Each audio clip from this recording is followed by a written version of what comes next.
Musicians playing. I tell you what, it sounds just like church. This is what we do.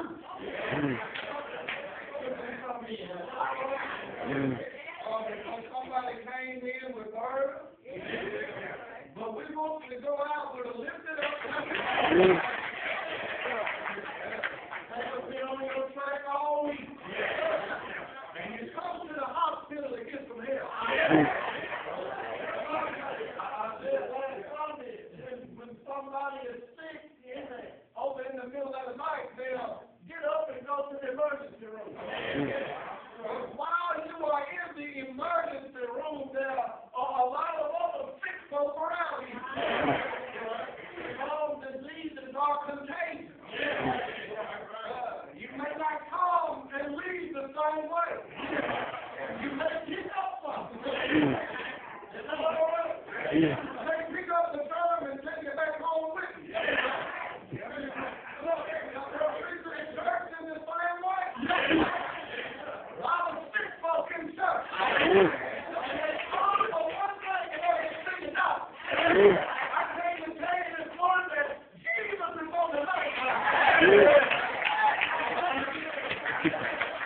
And if you hear that one thing, you ought to believe that you can call him up and you don't have to wait in the waiting room. You have a direct line. He told us this morning in the opening thought that Jesus didn't connect the week back to the Holy Father. So therefore, I don't have to wait on the Day of Atonement. I have the Day of Atonement every day.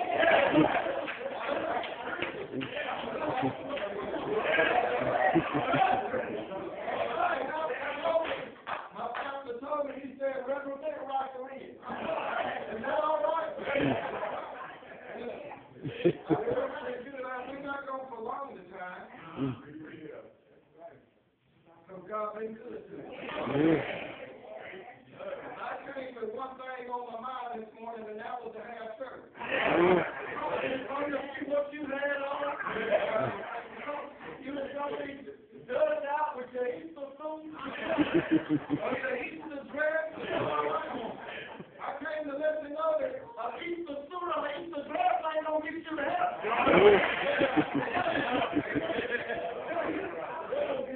You got to have something down on the inside.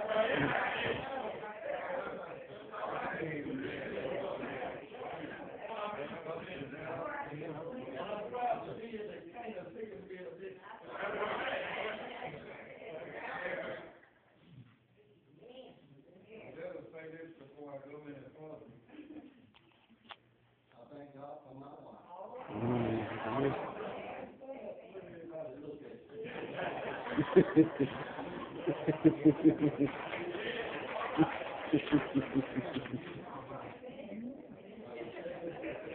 All the time, Miss Ellis, I keep her looking good.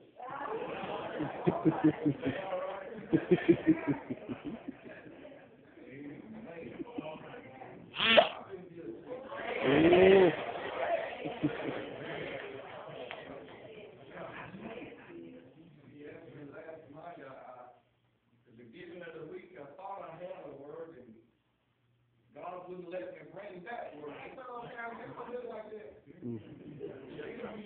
Tell you to get something else. He told me to somewhat encourage his people today. Is that all right? I don't care who you are, or how long you've been saved, or what you have been through. Every once in a while, you need some help.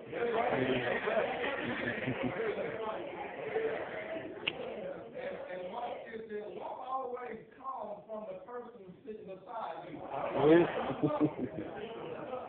So they're going through something too. Every once in a while, you will have to encourage yourself. Has somebody ever been there? On the back.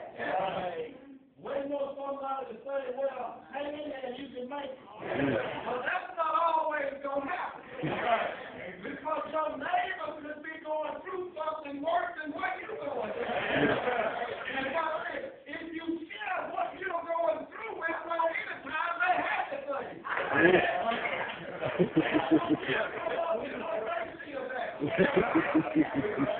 Come with us to the book of 1 Samuel this morning.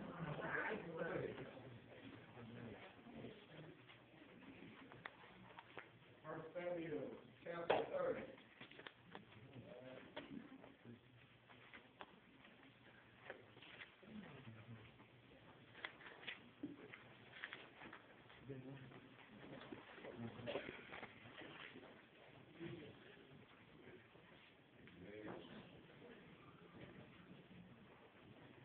We will begin reading at verse number 1. And it came to pass, when David and his men were come to Ziklag, on the third day, that the Amalekites had invaded the south and Ziklag, and smitten Ziklag and burned it with fire, and had taken the women captive that were therein. They slew not any, either great or small, but carried them away and went on their way. So David and his men came to the city, and behold, it was burned with fire. And their wives and their sons and their daughters were taken captive. Then David and the people that were with him lifted up their voice and wept, until they had no more power to weep. And David's two wives were taken captive, Ahinoam, the Jezreelite, and Abigail, the wife of Nabal the Carmelite. And David was greatly distressed, for the people spake of stoning him, because the soul of all the people was grieved, every man for his son and for his daughter. But David encouraged himself in the Lord his God. I wish you to look at your neighbor and say, neighbor, it's time for you to encourage yourself.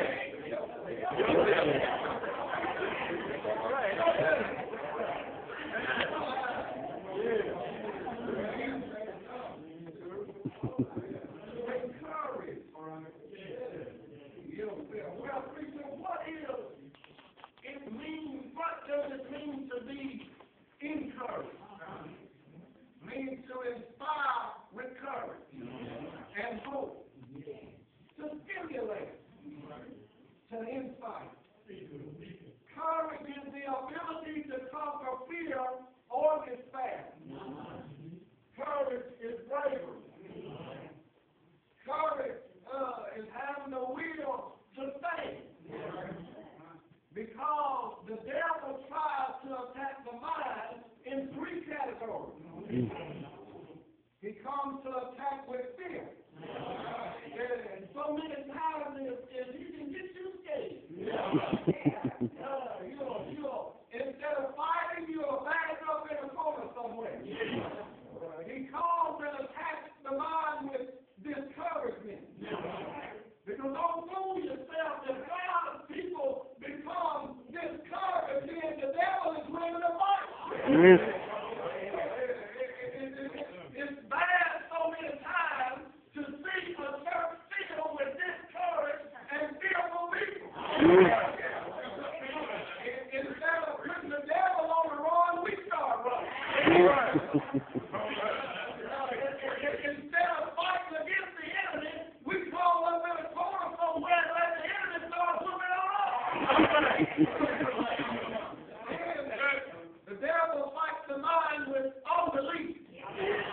If he can get you to believe in, like you said this morning, that God ain't God, or that he can't do what he said he'll do, or that this sickness or this disease or this tribulation is too much for me and God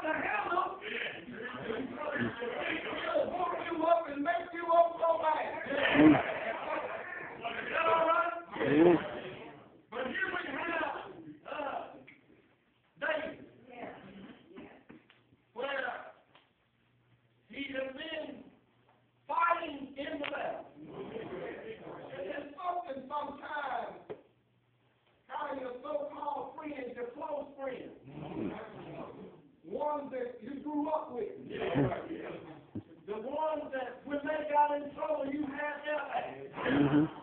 The ones that said, I'll be with you through thick and thin. It's something sometimes how when you get in trouble, or when you fall to certain trials and tribulations, and you look around and nobody there but God. This is why we have to build a relationship with God.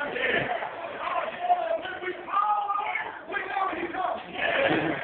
Somebody say, he may not call when you want him, but he always on time. And if we don't have a relationship with God, then there are certain benefits that are entitled to. It would be bad to work on a job all of your life. And the job that you were working on didn't have hospital insurance. Anytime you got sick, you were scared to go to the hospital because you didn't have enough money to pay the bill. It will be bad so many times to work all of your life and never could afford to go to a dentist.